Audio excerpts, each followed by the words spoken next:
Hi, my name is Bridget Munoz, and today I'll be discussing a New York Times editorial called State-Sponsored Horror in Oklahoma.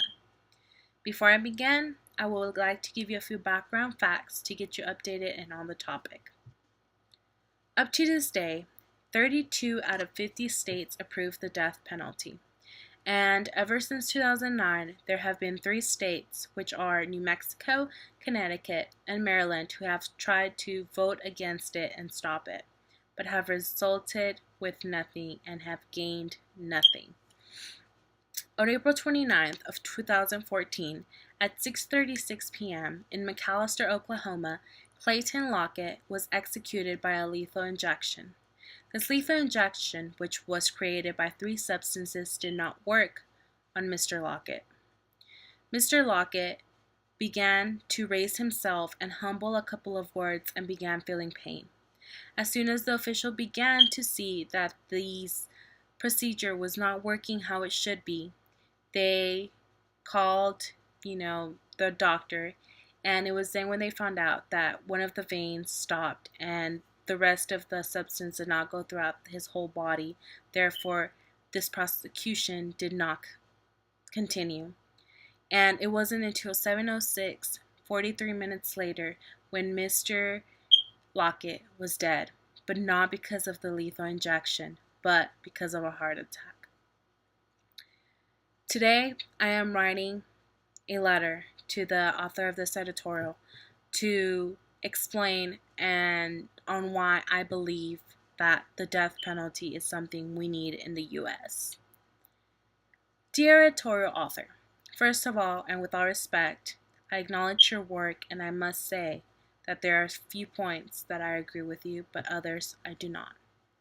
To get started, I believe that what happened to Mr. Lockett was a terrible scene and obviously portrayed the definition of cruelty and unusual punishment that should not happen in these chamber executions.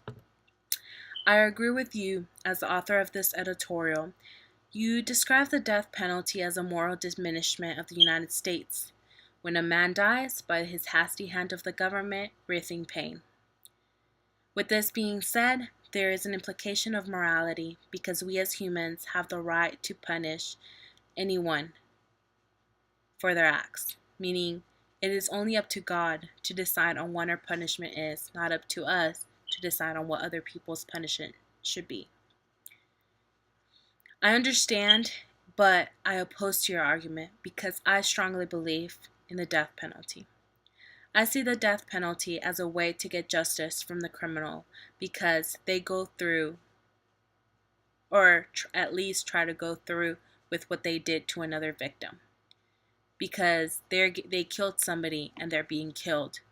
So to me, that's just you did this and I did this, equal balance. I have a positive opinion for this type of execution because in a way, for one, it warns us. I think the death penalty warns us, so that we think about it before we do it, or commit any crime or rape or anything like that. It also provides closure for the victims, and in a way, it has begun to save lives. According to the pro-death penalty, it's not a harmful thing, but a positive thing because it saves lives. Repeated murderers are eliminated and foreseeable murderers are deterred, meaning they will no longer be able to harm anyone else. Therefore, they are protecting our people that are out here and have an opportunity to live and are not at risk of being killed by a several killer murderer. Another reason why I support it is because it provides closure to the victims, meaning there are many victims from single murders, and then the criminal gets caught and convicted and of course know that his or her punishment will be severe. But since the victim is dead and does not make the murder, if the murderer is dead, it makes the family feel secure. And like they said, once a person is killed, that's when the grief begins. And the grief does not end until the murderer as well is gone. Because it brings relief and comfort to the victim's family and make them not think about the ordeal, which is a feeling that fails to rise when the murderer is alive, which in a way can relate to hatred against them for what they did to their family member. Finally, according to debate.org, 40% of the states think that it does help reduce and make people think more of what they do, of their actions. It makes them aware of what can happen to them if they do this, this, and this. Meaning it takes and makes people think twice, because no matter what they want to do or not, they want to live.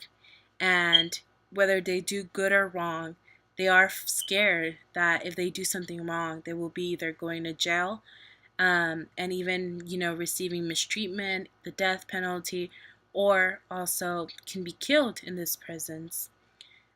Overall, I believe that the death penalty does warrant us citizens, and we deserve the right to live and be free with no fear.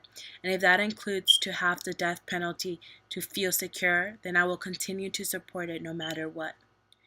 Thanks for your time, and I hope you approve of my facts. Sincerely, Bridget Munoz.